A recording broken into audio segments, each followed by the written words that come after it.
Hello students, welcome to हमारे शिक्षा ज्ञान। आपका स्वागत है क्लास 10 मैथमेटिक्स के एक और वीडियो लेक्चर में।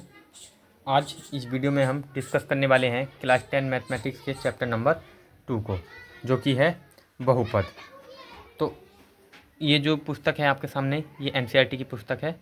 तो इस पुस्तक में से हम सबसे पहले जानेंगे कि बहुपद के बारे में, कि बहुपद क्या होता है और बहुपद की घात और बहुपदों के प्रकार के बारे में। तो चलिए हम बिना देर किए वीडियो स्टार्ट करते हैं। हम जानते हैं बहुपद के घात के बारे में। बहुपद की घात, तो बहुपद की घात क्या होती है, जैसे मैं आपको लिख देता हूँ। मैंने एक उदाहरण लिया बहुपद का, 5x² प्लस 3x प्लस 2। तो यहाँ पर हमारा जो चर है वो है x, और इस पूरे बहुपद में जो चर x है उसकी सबसे बड़ी घात क्या है, 2। तो जो भी हमारा बहुपद में चर होता है और उसकी जो भी सबसे बड़ी घात होती है वही हमारी बहुपद की घात कहलाती है। तो यहाँ पर बहुपद की घात कितनी हो जाएगी, बहुपद की घात हो जाएगी 2।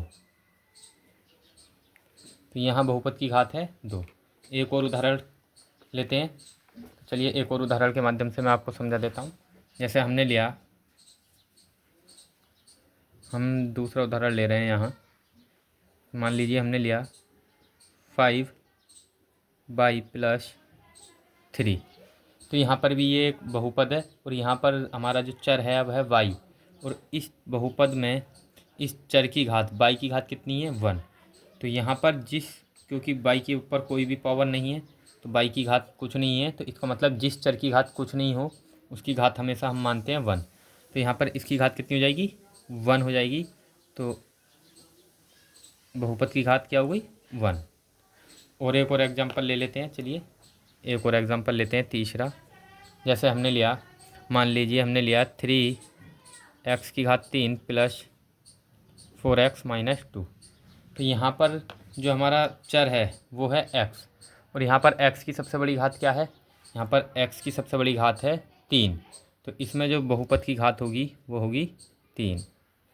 तो चलिए, मुझे उम्मीद है कि इन 3 उदाहरणों के माध्यम से ही आप बहुपद की घात के बारे में जान चुके होंगे। अब हम जानते हैं कि घात के आधार पर बहुपदों के प्रकार। तो घात के आधार पर बहुपदों के प्रकार के बारे में जानते हैं, बहुपदों के प्रकार। तो हम घात के आधार पर ही केवल बहुपदों के प्रकार यहाँ पर जानेंगे, क्योंकि हमारी एनसीईआरटी की पुस्तक में, जो आपकी पुस्तक है क्लास 10 की, और जो जिसका सिलेबस 2025 से 2024-25 का सिलेबस वाली बुक जो है उसमें केवल बहुपदों के प्रकार दिए हुए हैं हमें घात के आधार पर। तो हम घात के आधार पर ही बहुपदों के प्रकार को देखने वाले हैं। तो चलिए, पहला प्रकार हमारा आता है रेखिक बहुपद।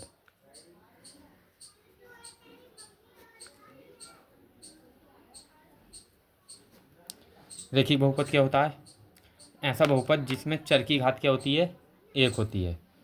यानी रेखिक बहुपद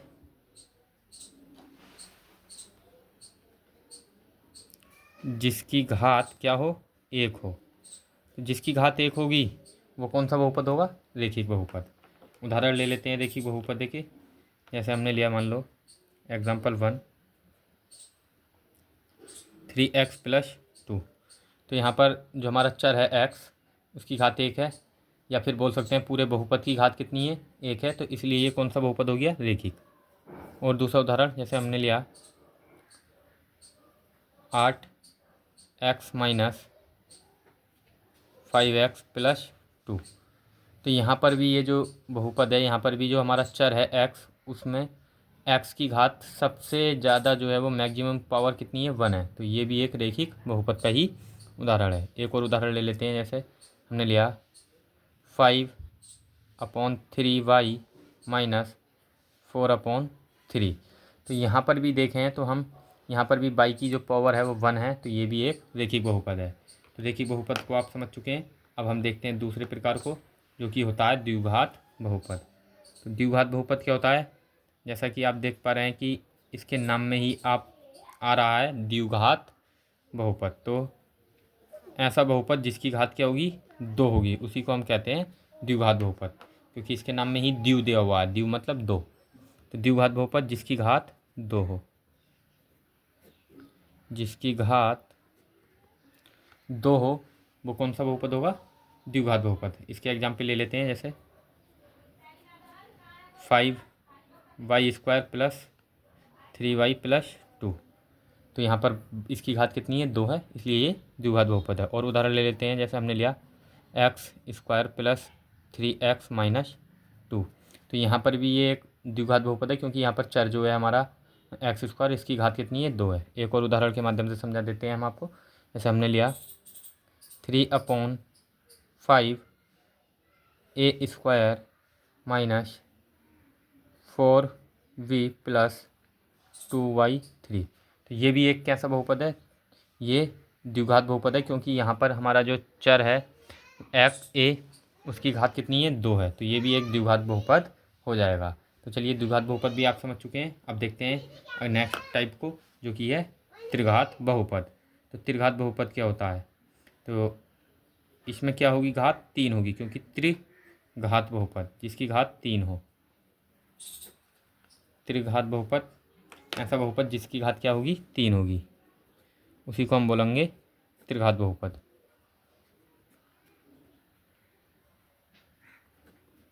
इसकी घात 3 हो। उदाहरण के लिए मैं आपको उदाहरण इसके समझा देता हूँ। जैसे हमने उदाहरण लिया पहला 5x³ plus 3x² minus 4x plus 3। तो यहाँ पर देखिए, ये जो हमारा चर आया हुआ है x, इसमें x की जो मैक्सिमम पावर है वो है 3। तो इसलिए ये कौन सा बहुपद हो जाएगा, त्रिघात बहुपद। और एक और उदाहरण ले लेते हैं। जैसे हमने लिखा x की घात 3 प्लस 4x प्लस 2। तो यहाँ पर भी जो हमारा ये बहुपद है, ये त्रिघात बहुपद है, क्योंकि यहाँ पर भी घात जो है 3 है। और उदाहरण जैसे हमने लिखा 1/3 y की पावर 3 प्लस 2। तो ये भी एक हमारा त्रिघात बहुपद है, क्योंकि यहाँ पर भी y की घात 3 है।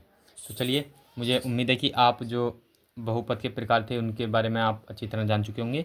केवल ये 3 ही प्रकार बहुपद की घातों के आधार पर इम्पोर्टेंट है, आप इन्हीं को ही याद रखेंगे, तो आपको बोर्ड एग्ज़ाम में कोई भी समस्या या आपके बुक से संबंधित कोई भी समस्या नहीं होने वाली है। तो चलिए, हमने बहुपदों के प्रकारों के बारे में जान लिया। अब हम जान लेते हैं इन बहुपदों के व्यापक रूप को। जो ये हमारे बहुपद हैं, रेखिक बहुपद, द्विघात बहुपद, त्रिघात बहुपद, इनके मानक रूप बोल सकते हैं हम, स्टैंडर्ड फॉर्म, या फिर व्यापक रूप क्या होते हैं। तो सबसे पहले हम जानेंगे रेखिक बहुपद का व्यापक रूप क्या होता है। तो रेखिक बहुपद का व्यापक रूप, या दूसरे शब्दों में हम कह सकते हैं मानक रूप, और हम इसको इंग्लिश में बोलेंगे स्टैंडर्ड फॉर्म। तो क्या होता है, जैसे हमारा ये बहुपद है 3x प्लस 2। हमने ये रेखिक बहुपद ले लिया 3x प्लस 2। तो इसमें जो ये हमारा a है, यहाँ पर क्या होगा, ये a, इसको मानेंगे हम a, और ये x ऐसे ही रहेगा प्लस, ये होता है हमारा v, प्लस इसमें होगा c। इसी को हम बोलते हैं रेखिक बहुपद का व्यापक रूप। या हम इसको इसके व्यापक रूप को हम दूसरे रूप में भी लिख सकते हैं, जो कि आजकल बुकों में प्रयोग किया जाता है, और ये ही आपके लिए जो है इम्पोर्टेंट है, आप इसको ही केवल ध्यान में रखेंगे। क्या है, ये हमारा जैसा a है, हम ये जो 3x है, इसमें जो 3 है इसको मानेंगे a, और ये x हम ऐसे ही रहने देंगे प्लस। ये हमारी जो वैल्यू है ये है कांस्टेंट, यानी अचर है, इसको हम मान लेंगे c। तो c फॉर कांस्टेंट।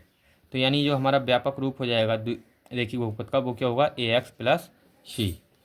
अब बात करेंगे द्विघात बहुपद के स्टैंडर्ड फॉर्म की। तो चलिए, द्विघात बहुपद के स्टैंडर्ड फॉर्म के बारे में जानते हैं। तो चलिए, द्विघात बहुपद का व्यापक रूप, हम पहले द्विघात बहुपद का एक उदाहरण ले लेते हैं। जैसे हमने लिया 5x² प्लस, फिर आती है उससे छोटी घात यानी 3x प्लस, फिर कोई भी जो हमारे चर होता है उसकी वो नहीं होता, यानी पहले 2 चर होंगे, यानी चर की घात 2 होगी, फिर घात 1 होगी, फिर कोई भी चर नहीं होगा। यही इसका व्यापक रूप होता है, स्टैंडर्ड फॉर्म होती है। तो सबसे पहले हम यहाँ पर देखें तो ये जो 5 है इसको मानेंगे हम a, तो यहाँ पे हो जाएगा ax² प्लस, ये जो आया हुआ है इसको हम मान लेंगे v, तो ये हो जाएगा v, और ये होता है x ऐसे ही प्लस। और ये जैसा कि मैंने आपको बताया, ये जो हमारी अचल राशियाँ होती हैं इनको हम मान लेते हैं सी कांस्टेंट। तो ये हमारा व्यापक रूप हो जाता है द्विघात बहुपद का। तो ये द्विघात बहुपद का व्यापक रूप है। अब जान लेते हैं त्रिघात बहुपद के व्यापक रूप को। त्रिघात बहुपद का व्यापक रूप क्या होता है? त्रिघात बहुपद का व्यापक रूप